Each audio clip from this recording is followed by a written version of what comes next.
Madhu park ridge apartments గురించి మాట్లాడుతున్నాం, లేకపోతే మిగతా వాటి గురించి మాట్లాడుతున్నాం. బఫర్ జోన్ అన్నది గవర్నమెంట్ వచ్చిన తర్వాత అప్పుడు ఆ పర్మిషన్ ఎందుకు ఇచ్చారన్నది చూడాలి. ఇప్పుడు ఆ మధు పార్క్ రిడ్జ్ లేకపోతే మిగతా వాటికి లీగల్గా పర్మిషన్ ఉన్న వాటిని టచ్ చేయడం కరెక్ట్ కాదు.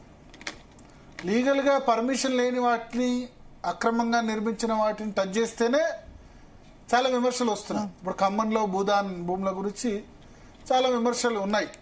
అదేం అధికారికంగా కట్టింది కాదు. బట్ అధికారికంగా కట్టిన వాటికి కూడా, అనుమతులతో కట్టిన వాటిని కూడా బఫర్ జోన్ అని ఇప్పుడు చెప్తే, అప్పుడు 2012లో పర్మిషన్ వచ్చింది. వచ్చినప్పుడు ఎవరు ప్రభుత్వం ఉంది? 2012లో కాంగ్రెస్ ప్రభుత్వం ఉంది. కాంగ్రెస్ అప్పుడు ఎవరు? కిరణ్ కుమార్ రెడ్డి ఉన్నారు, లేకపోతే రోషే ఉన్నారు. ఆ సమయంలో పర్మిషన్ ఉంది. ఇప్పుడు అది తీసుకెళ్ళి అది జీరో వాల్యూ అంటే అది కరెక్టా? So Musi river development front ఏదైతే ఉందో అది చేపట్టచ్చు, కాదని కాదు. సబర్మతి రివర్ ఫ్రంట్ చేశారు. కంపెన్సేషన్ ఇవ్వాలి. కంపెన్సేషన్ భూసేకరణ చట్టం ప్రకారం ఇవ్వాలి. అర్బన్ ఏరియాస్లో ఇప్పుడున్న మార్కెట్ వాల్యూకి దాదాపు 2.5 రెట్లు ఎక్కువ ఇవ్వాలి. సో జీరో వాల్యూ అనడం కరెక్ట్ కాదు. ఆ మాట కరెక్ట్ కాదు ముఖ్యమంత్రి మాట్లాడింది. బట్ ఒకసారి ఆయన ఏమన్నారో చూద్దాం. నిన్న రేవంత్ రెడ్డి అపార్ట్మెంట్ కు సంబంధించిన చర్చ జరిగింది. ఎందుకంటే అక్కడ జర్నలిస్ట్ మిత్రులు ఉన్నారు. నేను కన్వే చేసిన అది 7 acres ఉంది. ఆ 7 acres లో మూసీ నది ఒడ్డున, ఈసా నది ఒడ్డున ఉంది. అది నదులకు బఫర్ జోన్ 50 మీటర్లు, నాలాకు బఫర్ జోన్ 10 మీటర్లు. ఈసా నది ఒడ్డున ఇది నాలా అని చూపించి 2004-05లో బిల్డరు అనుమతి తీసుకొని వచ్చి అక్కడ అపార్ట్మెంట్స్ కట్టింది. 2004 తర్వాత 2012లో చట్టాన్ని సవరించి స్పష్టంగా నాలా అయితే ఎంత ఉండాలి, చెరువులు అయితే ఎంత ఉండాలి బఫర్ జోన్, నదులైతే ఎంత ఉండాలి బఫర్ జోన్, కేటగారికల్గా చట్టాన్ని మనం ఆమోదించుకున్నాం శాసనసభలో. 2012 నుంచి యాక్ట్ మనం ఇంప్లిమెంట్ చేస్తున్నాం. దాని ప్రకారం మూసా నది కానీ ఈసా నది కానీ నది ఒడ్డున 50 మీటర్ల బఫర్ జోన్, ఎవరు ఏమి కట్టడానికి వీల్లేదు. కట్టినా కూడా వాటిని తొలగించాలి. భూ యాజమాన్య హక్కులు మీ దగ్గర ఉన్న నష్టపరిహారం ఇస్తారు తప్ప అందులో ఎలాంటి నిర్మాణాలు జరగడానికి లేదు. NGT direction, supreme court directions, all constitutional authorities have decided to remove all these buffer zones.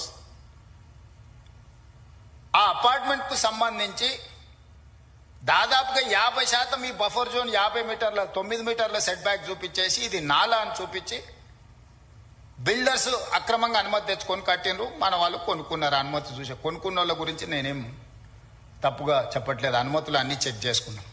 నేను ఈ మధ్యలో ప్రాజెక్టుని టేకప్ చేయాలనుకున్నప్పుడు చూస్తే మోర్ దాన్ 50% బఫర్ జోన్లు ఉన్నది. దీంట్లో చాలా మంది తెలిసిన మిత్రులు ఉన్నారు. అరే వీళ్ళకి ఏదైనా నష్టం జరిగేటట్టుంది, మనం చేయగలిగిన సహాయం చేద్దామని మా అధికారులకు చెప్పి వాళ్ళ దగ్గర పంపించి వాళ్ళతో చర్చ చెప్పిన. మరి వాళ్ళకి ఎంత చేరిందో తెలియదు. అందుకే ఈరోజు ఇక్కడ నుంచి చెప్పదలుచుకున్నా. వాళ్ళకి ప్రత్యామ్నాయంగా పక్కనే 7 ఎకరాలకు 7 ఎకరాల ల్యాండ్ ఇచ్చి ఇప్పుడు ఎంతైతే స్క్వేర్ ఫీట్ కన్స్ట్రక్షన్ చేసిందో కొత్త నిర్మాణానికి అవసరమైన డబ్బులు బ్యాంకులో డిపాజిట్ చేస్తా, మీరే ఒక సొసైటీ పెట్టుకొని మీరు కట్టించుకోండి. ఇది ఇంకా భవిష్యత్తులో ఎప్పుడు మీకు అమ్ముకోవడానికి కొనుక్కోవడానికి కూడా ఉండదు. ఈ 50 మీటర్ల బఫర్ జోన్ అనేది బ్యాన్ చేస్తాం. ఇప్పటికిప్పుడు కూలగొట్టకపోయినా భవిష్యత్తులో అది మీకు జీరో వాల్యూ అవుతుంది. మీ మేలు కోసం మీరు నష్టపరిహారం తీసుకొని మీరు వేరే దగ్గరికి వెళ్ళి కొనుక్కుంటాం అంటే మీ ఇష్టం. లేదు అంటే మీ ఎంత స్థలం ఉందో అంతే స్థలం ఆ పక్కన ప్రభుత్వ స్థలాన్ని కేటాయించి ఈ నిర్మాణానికి అవసరమయ్యే నిధులు కూడా ప్రభుత్వం ముందే మీ బ్యాంకులో డిపాజిట్ చేస్తుంది. మీరు ఒక అసోసియేషన్, మీ ఎట్లాగూ అపార్ట్మెంట్స్ వెల్ఫేర్ అసోసియేషన్ ఉంటుంది కదా మీరు. సో అది ముఖ్యమంత్రి ప్రపోజల్. సో ఏదేమైనా మధు పార్క్ రిడ్జ్ అయితే కూల్వడం ఖాయమని అయితే చెప్పారు. కూల్చడం 2 ఆప్షన్స్ పెట్టారు.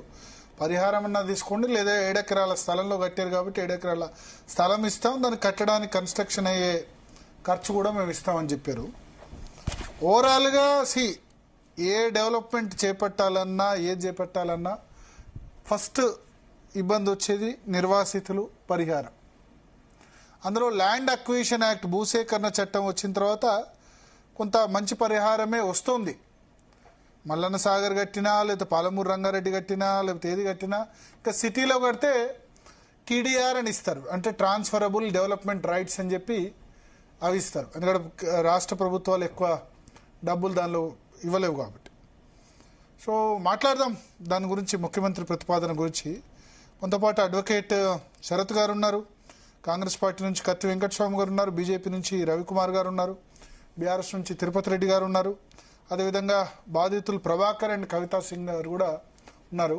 ముందుగా శరత్ గారు, సో ఈ ప్రపోజల్ చూశారు కదా ముఖ్యమంత్రిది, సార్ ఏమనిపిస్తుంది? ఆయన 7 ఎకరాల భూమి ఇస్తాం, ఆ భూమితో పాటు కన్స్ట్రక్షన్కి అయ్యే డబ్బు కూడా ఇస్తామని చెప్తున్నారు.